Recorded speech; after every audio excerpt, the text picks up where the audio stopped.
இயேசு கிறிஸ்து நாமத்தின் அன்பின் வாழ்த்துக்களை தெரிந்து கொள்கிறேன். தெரிந்து கொண்ட சங்கீதத்தின் புஸ்தகம் 33ஆம் அதிகாரத்திலிருந்து ஒரு சில வசனத்தை தியானிப்போம். நீதிமான்களே, கர்த்தருக்குள் களிகூருங்கள். துதி செய்வது செம்மையானவர்களுக்கு தகும். சுரமண்டலத்தினால் கர்த்தரை துதித்து 10 நரம்பு வீணையினாலும் அவர்களை கீர்த்தனம் பண்ணுங்கள். அவருக்கு புதுப்பாட்டை பாடுங்கள். ஆனந்த சத்தத்தோட வாத்தியங்களை நேர்த்தியாய் வாசியுங்கள். கிறிஸ்துக்குள் பிரியமானவர்களே, நீங்கள் நீதி நியாயத்தை விரும்பி அதை பின்பற்றுகிறீர்களா? அப்ப ஏன் நீங்க சோர்ந்து போறீங்க? சோர்ந்து போகாமல், தளர்ந்து போகாமல் தேவனுடைய நாமத்தை மகிமைப்படுத்தும்படியாக நீங்கள் துதித்து பாடுங்க. ஏன்னா தேவன் துதிகளுக்குள் மத்தியில் வாசம் செய்திருக்கிறவர் உங்கள் மத்தியிலும் இருந்து மகிமைப்படுவார். கர்த்தருடைய வார்த்தை உத்தமமும் அவருடைய செய்கையெல்லாம் சத்தியமாய் இருக்கிறது. அவர் நீதியிலும் நியாயத்திலும் பிரியப்படுகிறவர். பூமி கர்த்தருடைய காரணத்தினால் நிறைந்திருக்கிறது. ஏசுப்பா எனக்கு வாக்குத்தத்தெல்லாம் கொடுத்தாங்க, ஆனா அந்த வாக்குத்தத்தம்படி நடக்கலைன்னு சொல்லி அங்கலாய்த்து இருக்கீங்களா? ஏன்னா சில மனுஷங்கள் சொல்லும் வார்த்தைகள் கூட நிறைவேற்றும் போது ஏசுப்பா உங்களுக்காக செய்ய மாட்டாரா? அவர் சொல்ற காரியம் ஒவ்வொரு காரியமும் உத்தமமானது.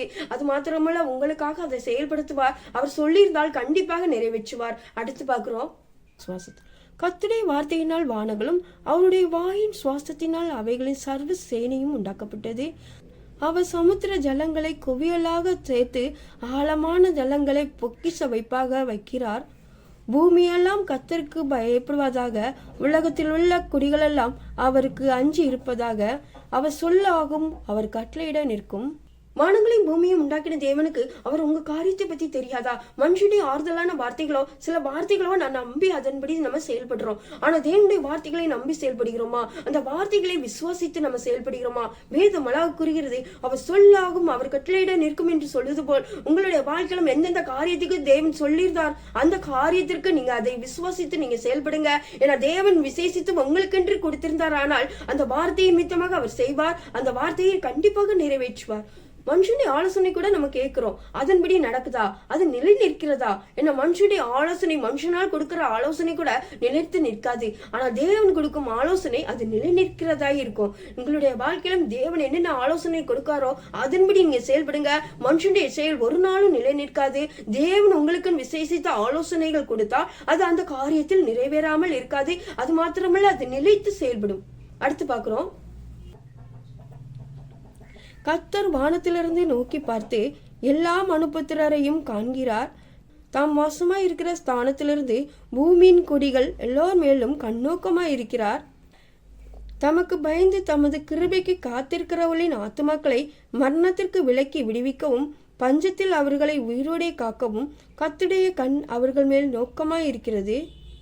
நம்முடைய ஆத்துமா கர்த்தருக்கு காத்திருக்கிறது. அவரே நமக்கு துணையும் நமக்கு கேடகமும் ஆனவர். அவருடைய பரிசுத்த நாமத்தை நாம் நம்பியிருக்கிறபடியால் நம்முடைய இருதயம் அவருக்குள் களிகூரும். கர்த்தாவே, நாங்கள் உம்மை நம்பியிருக்கிறபடியே உமது கிருபை எங்கள் மேல் இருப்பதாக. நம்மளும் கர்த்தருக்கு பயந்து நடக்கிறோமா? சின்ன காரியமா இருந்தாலும் சரி, பெரிய காரியமா இருந்தாலும் சரி, இது தேவன் பார்க்கிறார். நம்ம பார்க்கும்போது நேர்மையாக உத்தமமும் நடக்கும்னு சொல்லி அந்த ஒரு பயத்தோட நம்ம செயல்படும் போது தேவன் அந்த காரியத்தின் மூலமாகவும் மகிமைப்படவும் வல்லவர். அது மாத்திரமல்ல, அந்த ஒவ்வொரு காரியத்திலும் நம்மளை விடுவிக்கிற தேவனாய் செயல்படுகிறார். எந்த காரியத்திலும் நமக்கு ஒரு பஞ்சம் இருக்கும்போது கூட அந்த பஞ்ச காலத்தில் கூட நம்மளை பட்னியாய் விடாமல் நம்முடைய வாழ்க்கையில் போஷிக்கிற தேவனா, உயிரோடு எழுப்புகிற தேவனாய் நம்மளுக்கு செயல்படுகிறார். உங்களுடைய வாழ்க்கையிலும் தேவனை நீங்க உறுதியை பிடித்துக் கொள்ளுங்க. உறுதியை பிடித்திருக்கும் போது அவர் எந்த காரியத்திலும் உங்களை பட்டினியாய் எந்த பஞ்ச காலத்திலும் கூட உங்களை விடுவிக்கிற தேவனாய் இருக்கிறார்.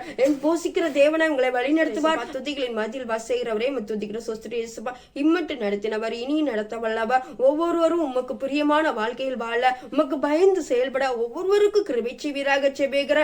நீங்கள் ஒவ்வொருத்தரையும் போஷிக்கிற தேவனாய் நீங்க செயல்படுவீராக ஜெபிக்கிற. இயேசுவின் மூலம் ஜெபிக்கிறோம் நல்ல பிதாவே, ஆமென்.